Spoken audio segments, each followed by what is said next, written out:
Apa saja tantangan dan bagaimana masa depan nasionalisme Indonesia?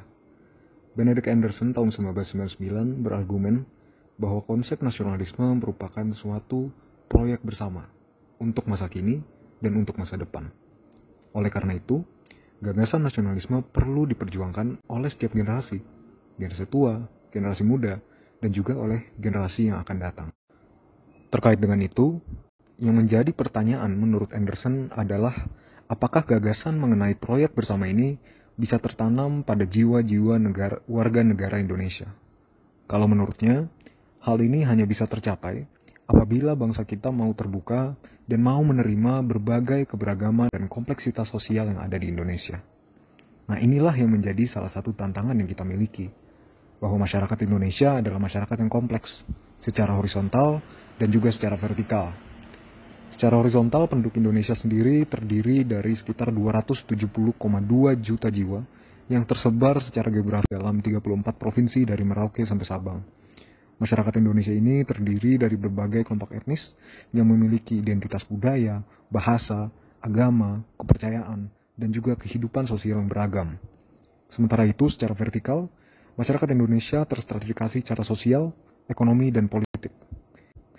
Kesenjangan antar individu atau kelompok dan kesenjangan antar wilayah di Indonesia masih dapat terlihat sampai sekarang. Nah, kompleksitas ini tentunya dapat menjadi tantangan bagi nasionalisme Indonesia, terutama apabila kita sebagai bangsa masih berpikir tertutup, tidak mau menerima kenyataan sosial tersebut, atau bahkan memiliki ambisi untuk mendominasi kelompok-kelompok yang berbeda. Seperti yang dikatakan oleh Anderson, bahwa proyek bersama nasionalisme itu membutuhkan pengorbanan pribadi. Artinya, semua warga negara harus siap untuk menyingkirkan ambisi pribadi atau kelompoknya, misalnya ambisi kelompok etnis atau ambisi kelompok agama tertentu untuk mendominasi kelompok lainnya, mengabdikan dirinya pada proyek bersama tersebut. Nah, ini sejalan dengan pemikiran Anderson bahwa sebuah bangsa atau nation adalah suatu komunitas politis yang diimajinasikan. Pastinya tidak mungkin seluruh manusia Indonesia ini yang beragam dan berjumlah lebih dari 270 juta jiwa ini gak mungkin tahu dan kenal satu sama lain. Namun dalam konsep kebangsaan menurut Anderson ini, setiap orang yang tergabung dalam suatu bangsa menjadi anggota yang dapat mengimajinasikan bahwa mereka semua merupakan suatu kesatuan, dan dengan demikian akan timbul rasa kebersamaan dan kesetiakawanan yang mendalam. Tantangan lain yang disorot oleh Anderson adalah adanya berbagai praktik kekerasan yang telah mengakar pada masyarakat Indonesia. Menurutnya, untuk mewujudkan proyek bersama nasionalisme, praktek-praktek kekerasan antar sesama manusia Indonesia perlu segera diakhiri. Dalam tulisannya, ia memberikan gambaran tentang berbagai praktik kekerasan yang terjadi di Indonesia, terutama yang dilakukan semasa rezim Orde Baru. Misalnya, ada operasi militer di Timur Timur, aksi penembakan misterius, menjamurnya kelompok-kelompok preman, serta berbagai bentuk kekerasan yang dilakukan oleh aparat polisi dan militer. Nah, pasca runtuhnya Orde Baru, kasus-kasus kekerasan di Indonesia masih terus-menerus terjadi, baik yang dilakukan oleh aktor negara maupun oleh sesama warga negara.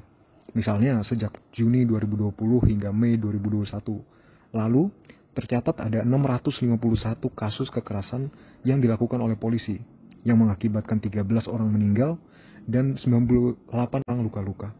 Selain itu, aksi kekerasan yang dilakukan oleh masyarakat sipil sendiri juga masih terlihat di Indonesia. Misalnya tindakan pengerusakan rumah ibadah agama minoritas atau tawuran yang terjadi antar kelompok warga. Nah, oleh karena itu, Anderson berpendapat bahwa kualitas mental yang kita perlukan saat ini adalah rasa malu secara kolektif. Terutama adalah rasa malu ketika kita melihat begitu banyak kekurangan dari bangsa dan negara kita, serta berani untuk mengakuinya. Jadi walaupun mungkin kita tidak terlibat langsung dalam berbagai tindakan kekerasan, tetapi sebagai bagian dari suatu proyek bersama nasionalisme tadi, seharusnya kita tetap merasakan suatu tanggung jawab bersama atas tindakan-tindakan kekerasan tersebut. Terkait dengan tema ini, kami akan memberikan suatu contoh kasus, yaitu bagaimana kondisi masyarakat Papua pasca reformasi. Dalam tulisannya, Anderson memberikan gambaran singkat tentang kondisi Papua di masa Orde Baru, di mana orang Papua pada masa itu seringkali dianggap sebagai masyarakat yang primitif, tidak dipandang penting, menjadi korban kekerasan atau kekejian pemerintah, serta tidak diajak untuk bergabung dalam yang tadi disebut sebagai proyek bersama nasionalisme Indonesia. Orang Papua pada masa itu seperti tidak dianggap sebagai sesama bangsa Indonesia dan sekadar menjadi objek milik negara. Kenyataan miris inilah yang menurut Anderson memunculkan reaksi perlawanan yang berbentuk separatisme dari masyarakat Papua yang menginginkan kemerdekaan. Oleh karena itu, menurutnya, penting untuk memberikan otonomi agar masyarakat Papua dapat merasakan dirinya menjadi tuan di rumahnya sendiri. Misalnya dengan mengadakan pemilihan langsung untuk pemerintah daerah atau untuk DPRD. Nah, berbagai saran dari Anderson tersebut sebenarnya diterapkan oleh pemerintah Indonesia sejak masa reformasi. Walaupun demikian, eksklusi sosial serta kekerasan terhadap masyarakat Papua masih terlihat hingga saat ini. Lalu, bagaimana kondisi Papua di masa kini setelah reformasi? Nyatanya, pelanggaran hak asasi manusia Papua masih cukup memprihatinkan. Kasus-kasus seperti pembunuhan anak, penghilangan, penyiksaan, dan pemindahan massal penduduk secara paksa oleh aparat keamanan masih menjadi masalah di tanah Papua. Selebihnya, Amnesty International juga menemukan bahwa antara Januari 2010 sampai Mei 2020 ada sekitar 95 kasus warga Papua yang meninggal di tangan aparat keamanan yang menggunakan kekuatan mereka secara berlebihan tanpa melalui proses hukum. Misalnya saat menangani aksi protes damai, menangani kerusuhan, perkelahian, atau dalam upaya menangkap tersangka. Berbagai data juga menunjukkan bahwa ketertinggalan masih dialami oleh masyarakat Papua dibandingkan dengan wilayah lainnya di Indonesia. Sebagai contoh, menurut laporan Indeks Desa Membangun dari Kementerian Desa pada tahun 2021 lalu, Provinsi Papua masih menjadi provinsi dengan paling banyak desa berstatus tertinggal dengan jumlah sebanyak 3.604 desa atau 66% dari keseluruhan desa di Provinsi Papua. Setelah lebih dari 50 tahun menjadi bagian dari Indonesia, yaitu sejak PPRA tahun 1969, masyarakat Papua masih belum mendapatkan kesejahteraan yang sama dengan wilayah Indonesia pada umumnya. Selebihnya, pengerukan terhadap sumber daya alam di Papua oleh pemerintah Indonesia dan juga diskriminasi yang dialami oleh masyarakat Papua yang hidup di berbagai daerah Indonesia juga menjadi faktor dalam lahirnya nasionalisme etnis Papua. Keadaan semacam inilah yang dikritik oleh Benedict Anderson pada masa Orde Baru. Untuk mengatasi permasalahan tersebut, menurutnya manusia Indonesia perlu memperjuangkan dan menyadari pentingnya hak asasi manusia Indonesia, yaitu hak bagi seluruh orang Indonesia untuk berpartisipasi dalam proyek bersama nasionalisme Indonesia secara sukarela, semangat, setara, dan tanpa rasa takut. Nah, dalam kasus ini, masyarakat Papua pasca reformasi sebenarnya masih mengalami berbagai tindakan kekerasan oleh negara dan cenderung masih tereksklusi secara sosial, secara politik, dan ekonomi dibandingkan dengan masyarakat Indonesia di wilayah-wilayah lainnya seperti di Jawa, di Bali, di Sumatera. Oleh karena itu, wajar apabila ada sebagian dari masyarakat Papua yang masih merasa tidak terlibat atau tidak dilibatkan dalam proyek bersama-sama nasionalisme Indonesia. Bahkan, bisa jadi malah timbul rasa nasionalisme etnis Papua yang menyuarakan separatisme. Terlepas dari hal-hal tersebut, terlihat juga bahwa perhatian yang baik terhadap masyarakat Papua sudah mulai diberikan oleh negara pasca reformasi.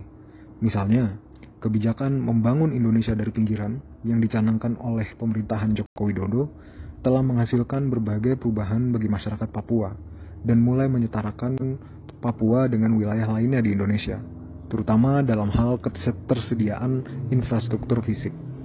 Misalnya seperti pembangunan jalan Trans Papua, program BBM Satu Harga, perluasan akses internet melalui Palaparing Timur, pembangunan sekolah-sekolah, dan lain sebagainya.